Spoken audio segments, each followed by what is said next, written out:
Karena dunia ini itu nggak pernah adil ya, dunia ini selalu asimetrik sifatnya. Jumlah winning rate kalian itu nggak pernah ngaruh. Jadi mau kalian cuma menangnya 1% of the time, tapi setiap kali kalian menang 1% itu lu bisa kali 1000 bet lu, itu lu bakal menang in the long term. Misal lu punya uang 100 juta.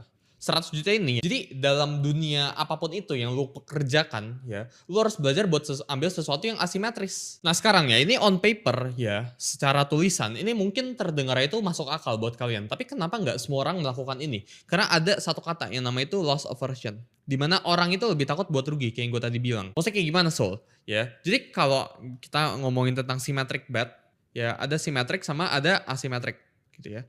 Nah, simetrik ini apa? Misal ya, lu bet 100 ya, 100 ribu, ada mesin, lu bisa dapat untung 100 ribu juga. Nah, ini simetrik ya, ini 1 banding 1. Hidup ini itu merupakan hidup yang kapitalis ya, dimana nggak semua orang itu bisa mendapatkan yang rata. Jadi kalau misal ya ada 100 orang buat 100 misal piring, ini gua gambarin piring kayak gini ya, ini sempit kayak gini ya.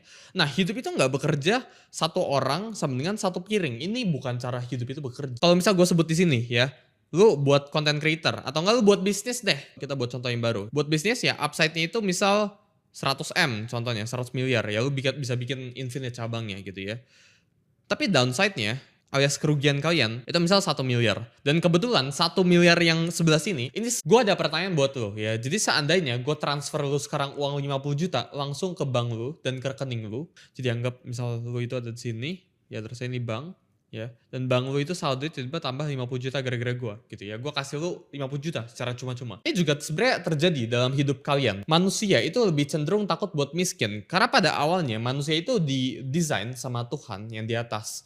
Itu bukan buat mencari wealth atau bukan buat jadi kaya. Tapi manusia itu didesain buat survive. Ya buat bertahan hidup. Dan ketika manusia ini mengalami kerugian. Ya mereka ini mengalami. Kita lihat ya data Y. Ya ini angel investor. Kalau kalian tahu namanya VC. Ya venture capital gitu ya. Mereka melakukan investasi. Dari 100 investasi mereka, ya, ini bukan 100-100-nya jadi berhasil. Misal mereka melakukan 100 investasi, terusnya mendapatkan misal 100 juta dolar gitu ya. Ini bukan satu, sebenarnya asimetrik ya, itu ada asimetrik ke atas, ya ada asimetrik ke bawah. Sekarang kita bakalan ambil contoh-contoh di real case ya. Nah misal ya, kita langsung ambil contoh gaji bulanan ya. Gimana cara kalian pakai sistem asimetrik ini ya buat kehidupan sehari-hari kalian gitu ya. Jadi misal gaji bulanan lu, pertama kita pakai pertanyaan dulu ya, apakah ini upside-nya itu tinggi? Jangan, contohnya ya, lu jadi content creator. Ini gua ngambil contoh random gitu ya. Nah content creator, upside-nya, ya pertama, lu butuh modal dulu dong. Lu beli kamera dan sebagainya. Anggap modalnya itu 10 juta. Jadi upside-nya ya lu dapat endorse. Ya, lu bisa buat following, lu bisa buat bisnis.